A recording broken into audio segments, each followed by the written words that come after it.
We all know BlackRock has been getting involved in Bitcoin. They have their ETF that launched, doing pretty successful, and has already passed their gold ETF. And Bitcoin ETFs in general are worth more than gold ETFs. But the price of Bitcoin recently, obviously, not having the greatest time, and that brings back a bunch of the bears and people who love to hate on it.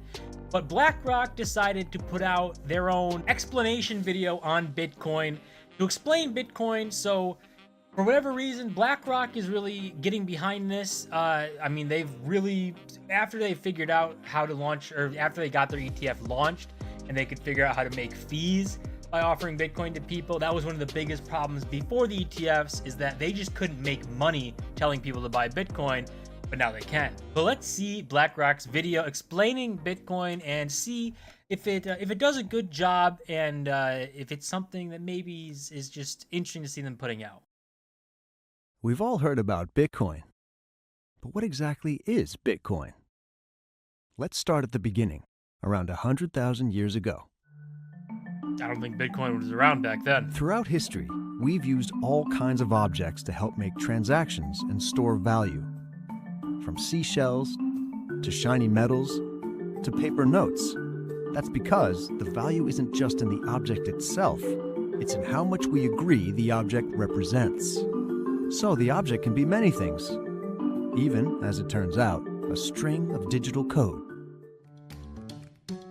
That first part, I think a lot of people, that's something that a lot of people try to attack Bitcoin with, saying, oh, it's only worth what someone's willing to pay for it. Like, they think that's some gotcha when they just explained a market, right? Everything is only worth what someone's willing to pay for it, right? So Apple stock's only worth what someone's willing to pay for it. Google stock's only worth what someone's willing to pay for it. Gold's only worth what someone's willing to pay for it. A house is only worth what someone's willing to pay for it. So I don't know why that's such a gotcha. And the beginning of this kind of talks about that, like, money has been something throughout history, just something that everyone has agreed has value, right? And it's evolved to where we agree something has value, and it is easy to exchange so that we don't have to go through the barter system again. The internet changed everything. It connected the world, changing how we communicate, work, shop, and manage finances. It also opened the door to a new kind of currency and asset. Enter Bitcoin, a digital currency not governed by banks or governments, but by its global community of users. And that provided new potential benefits. Bitcoin exchanges happen person to person, borderless, anywhere in the world, in near real time and for near zero transaction costs, saving money, time, and opening financial opportunity to those without access to a banking system. Bitcoin has a fixed supply of 21 million Bitcoins. This hard-coded rule controls supply, purchasing. Okay, hold on here just a little bit. Don't know if you can see this. There's some sort of note here. We'll just go like this. Some sort of note here saying there is no guarantee that Bitcoin's 21 million supply cap will not be changed.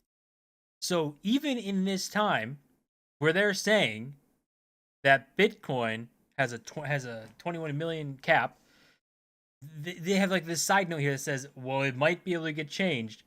I mean, like, theoretically, yes, the Bitcoin's 21 million cap can be changed. Not even it can be forked off. Will people use that network and use that chain and, kill off the original one that doesn't have the cap, or that is capped, and in favor of one that isn't? No. Like, realistically, people aren't going to choose that. No one is going to say 21 million Bitcoin, this is the limit, and then in the future say, well, you know what, actually, let's bump that limit up a little bit. That'll destroy everyone's value that's holding Bitcoin. The incentives don't line up. So yes, someone can fork off and take off the cap. Tons of cryptos have done that, have forked off and changed the cap and increased it to different things.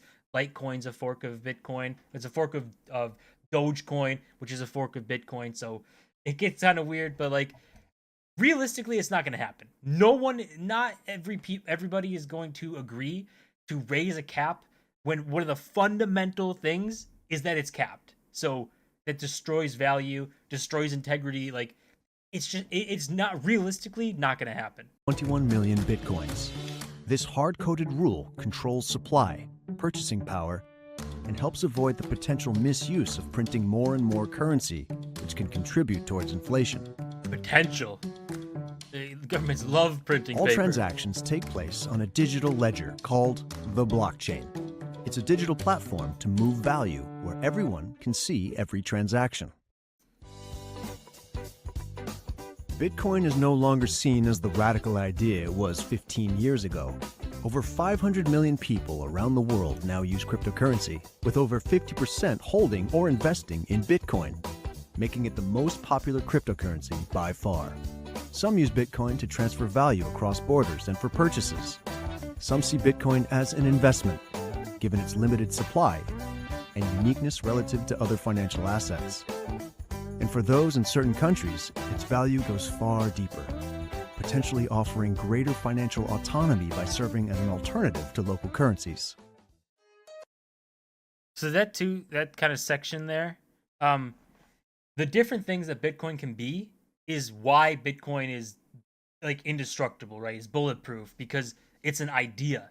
So what I think Bitcoin is and what you think Bitcoin is can be two different things. If I think it's only a store of value and someone says it's a medium of exchange, someone says a unit of account and all these different things, everyone can be right and have different ideas of what it is because of how the properties are. So because Bitcoin is an idea is what makes it bulletproof, and you can't just tear it down because multiple people can be right about how they use Bitcoin because they can use it however they want because no one can tell them how to use it.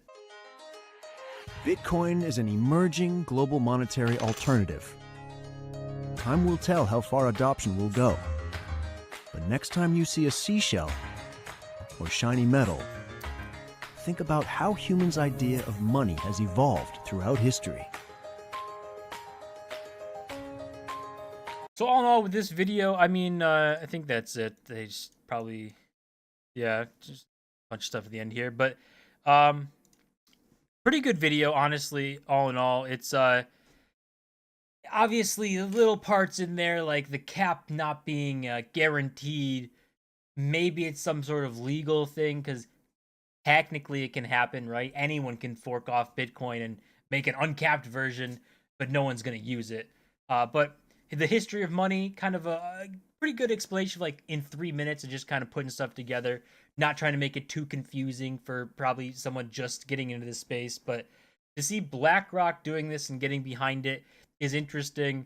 Obviously, they're massive. They have like $11 trillion under management or something. So to see them getting behind it is interesting. And to what is the future going to be for these guys, right? Are they going all in Bitcoin? Do they believe in Bitcoin and the fundamentals of behind it? Probably not. I wouldn't bet on that. But they can now make money off the fees by offering the ETF. So maybe they go down that path. And Bitcoin as an investment has been the best one ever since it came out. That's going to do it for this video. As always, smash the button and subscribe. And I'll see you guys in my next video.